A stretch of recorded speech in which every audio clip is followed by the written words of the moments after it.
এই হলো কলকাতার ভূতনাথ বাবার মন্দির। আজ কিন্তু প্রচুর দর্শনার্থীদের ভিড় রয়েছে, আর এই দোকানগুলো থেকে কিন্তু আপনারা সব পুজোর ডালা কিনতে পারবেন। আজ আমি চলে এসেছি ভূতনাথ বাবার মন্দিরে। তো আপনারা এই মন্দিরে কিভাবে আসবেন, পুজো দেওয়ার টাইম কি রয়েছে, সব কিছু কিন্তু থাকছে আজকের এই ভিডিওর মধ্যে। তো চলুন আজকের ভিডিওটি শুরু করা যাক। এখন আমি রয়েছি শোভাবাজার রেলওয়ে স্টেশনে। আর এই ভূতনাথ বাবার মন্দিরে আসতে হলে আপনারা কিন্তু ট্রেনে করে, বাসে করে, মেট্রোতে করে, লঞ্চে করে, অটোতে করে বিভিন্ন দিক দিয়ে আপনারা আসতে পারবেন।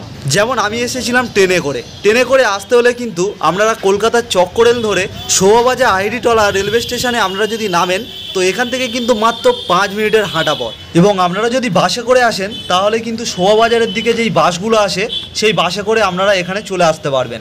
এবং আপনারা যদি মেট্রোতে করে আসেন তাহলে কিন্তু শোভাবাজার সুতানুটি মেট্রো স্টেশনে আপনারা নামবেন, তারপর ওখান থেকে পায়ে হেঁটে বা অটোতে করে আপনারা কিন্তু এখানে পৌঁছে যেতে পারবেন। এবং আপনারা যদি হাওড়ার দিক থেকে আসেন তাহলে কিন্তু আইডিতলা ফেরিঘাটে নামবেন। সামনেই দেখা যাচ্ছে আইডিতলা ফেরিঘাট। তো এখান থেকে কিন্তু একদম সামনেই বাবা ভূতনাথের মন্দির।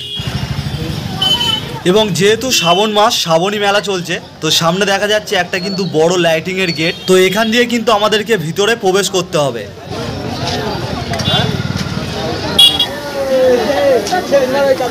শোভাবাজার রেলওয়ে স্টেশন থেকে কিন্তু বাবা ভূতনাথ বাবার মন্দির পর্যন্ত দুদিকে কিন্তু প্রচুর দোকান রয়েছে। শ্রাবণী মেলার জন্য কিন্তু দুদিকে দেখতেই পাচ্ছেন প্রচুর দোকান রয়েছে এখানে। এবং এরকম কিন্তু এখানে ঘটও পাওয়া যাচ্ছে, আপনারা এখান থেকে ঘট কিনে নিয়ে জল ভরে বাবার মাথায় ঢালতেও পারেন। এবং এছাড়াও নিমতলা ঘাটের সামনে কিন্তু আপনারা এরকম প্রচুর বাঁক সাজানো দোকান পেয়ে যাবেন। তো এখান থেকে কিন্তু আপনারা বাঁক কিনে ভালো করে বাঁক সাজিয়ে, সামনে রয়েছে নিমতলা ঘাট, ওখান দিয়ে আপনারা কিন্তু জল তুলে নিয়েও যেতে পারেন।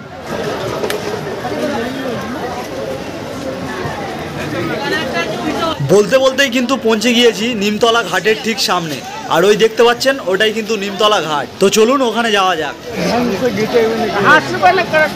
সামনে আপনারা যেই ঘাটটাকে দেখতে পাচ্ছেন এটা হলো নিমতলা ঘাট। আজ কিন্তু এই নিমতলা ঘাটে প্রচুর কিন্তু দর্শনার্থীদের ভিড় আপনারা দেখতে পাচ্ছেন।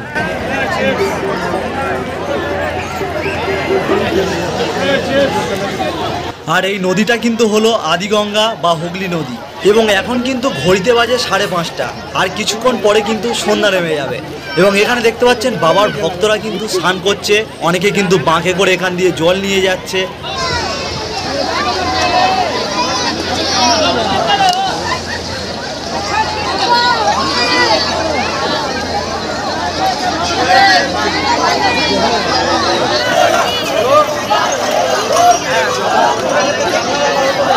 তো এবারে চলুন যাওয়া যাক বাবার মন্দিরের দিকে।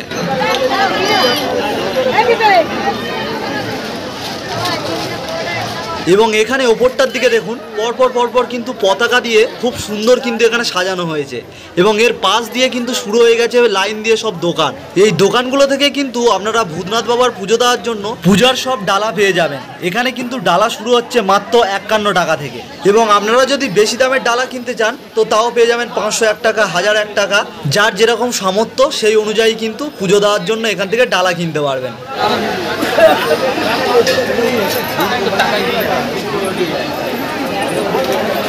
আজ 17ই শ্রাবণ আর বাবার জন্মবার। তো দেখছেন আজ কিন্তু প্রচুর মানুষের কিন্তু এখানে ভিড় রয়েছে। আমি এই ভূতনাথ বাবার মন্দিরে গিয়েছিলাম 17ই শ্রাবণে। তো তাই দেখছেন প্রচুর কিন্তু এখানে ভক্তদের ভিড় রয়েছে। আর সামনেই দেখতে পাচ্ছেন এটাই হলো কলকাতার বাবা ভূতনাথের মন্দির। তো এই হলো কিন্তু বাবা ভূতনাথের মন্দির। তো এটা কিন্তু প্রবেশ করার পথ। তো এখান দিয়ে দেখতে পাচ্ছেন প্রচুর ভক্তরা কিন্তু ভেতরে প্রবেশ করছে পুজো দেওয়ার জন্য। এবং এই দিকটাই কিন্তু রয়েছে মূল মন্দির। এখান দিয়ে পুজো দিয়ে এটা দিয়ে কিন্তু বেরিয়ে যাচ্ছে। তো এবারে জেনে নেওয়া যাক এই মন্দির সম্পর্কে ছোট্ট একটি ইতিহাস।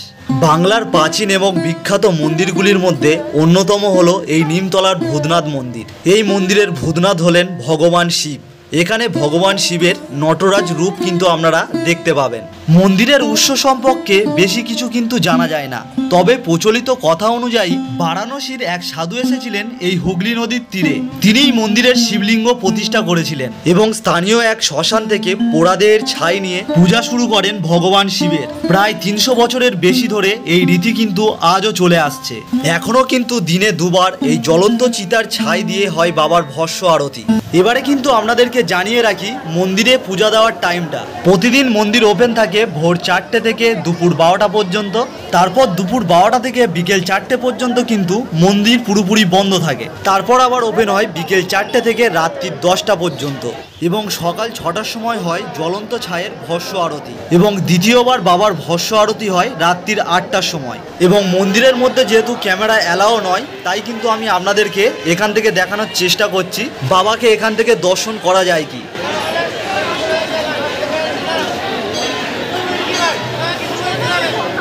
এবং এই মন্দিরের পেছন দিকে কিন্তু রয়েছে হোমযজ্ঞের জায়গা, ওখানে কিন্তু পূজার সময় হোমযজ্ঞ করা হয়। এবং এই ভূতনাথ মন্দিরের ঠিক পাশেই রয়েছে বিশ্বকবি রবীন্দ্রনাথ ঠাকুরের সমাধি প্রাঙ্গণ। তো এটা কিন্তু আজকের ভিড়ের জন্য বন্ধ রয়েছে, নাহলে কিন্তু অন্য টাইমে এটা ওপেন থাকে। মন্দিরের মধ্যে কিন্তু ক্যামেরা অ্যালাও ছিল না, তাই কিন্তু মন্দিরের ভেতরটা আপনাদেরকে দেখাতে পারলাম না। তো কেমন লাগলো আজকের ভিডিওটি যদি ভালো লাগে অবশ্যই একটি লাইক করে দেবেন, আর এরকম ভিডিও পেতে আমার চ্যানেলটিকে সাবস্ক্রাইব করে রাখবেন।